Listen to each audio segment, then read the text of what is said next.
एक बार की बात है। एक बार एक अध्यापक एक संपन्न परिवार के शिष्य के साथ कहीं जा रहे थे। तो उस शिष्य को कुछ मजाक सूझी, क्योंकि उसको रास्ते में किसी गरीब मजदूर के जूते दिखाई दिए। उसने अध्यापक से कहा, गुरुजी, अगर हम इन जूतों को छुपा दे तो कितना मजा आएगा। देखते हैं कि मजदूर पर इसका क्या असर पड़ता है। अब उसको तो मजाक सूझ रहा था, लेकिन गुरुजी ने कहा कि नहीं, गरीब इंसान के साथ इस तरह का भद्दा मजाक करना ठीक नहीं है। उसने कहा, क्यों ना हम इन जूतों में कुछ सिक्के डाल दें और देखें कि इसका इस गरीब गरीब मजदूर पर क्या प्रभाव पड़ता है। उन्होंने ऐसा ही किया। जैसे ही मजदूर अपना काम करके लौटा और उसने एक पाँव अपने जूते में डाला, तो उसको कुछ कठोर सा महसूस हुआ। उसने अंदर हाथ डाला तो उसको कुछ सिक्के दिखाई दिए। वह थोड़ा आश्चर्य में पड़ गया। आसपास किसी को देखा तो कोई भी दिखाई नहीं दिया।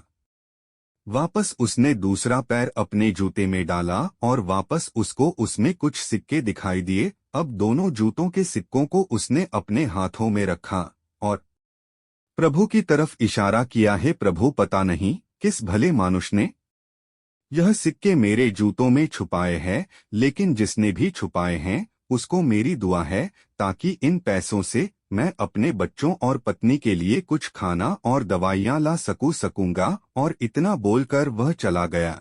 इस बात को शिष्य और अध्यापक दोनों सुन रहे थे। अब अध्यापक ने शिष्य से पूछा कि अब तुम मुझे बताओ कि तुम्हें कैसा महसूस हुआ, तुम्हारी पहले वाली मजाक या मेरा यह तरीका।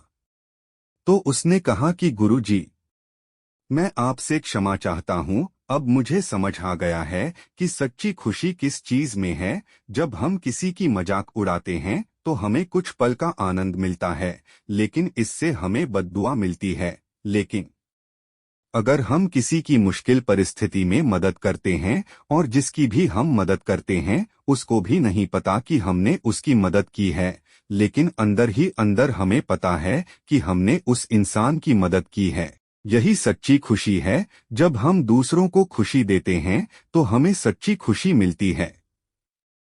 इसी तरह खुशियां बांटते रहिए, लोगों की मदद करते रहिए और दान करते रहिए जिसके भी आप काबिल हो। जितना भी आपसे बन पड़े दान करें, लेकिन दान जरूर करें।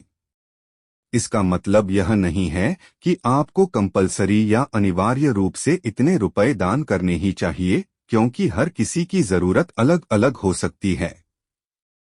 अगर आप किसी को पैसों का दान नहीं कर सकते तो कम से कम चीजों का दान तो कर ही सकते हैं। मुझे पूरी उम्मीद है आपको जरूर अच्छी लगी होगी। आपका कीमती समय देने के लिए दिल से शुक्रिया।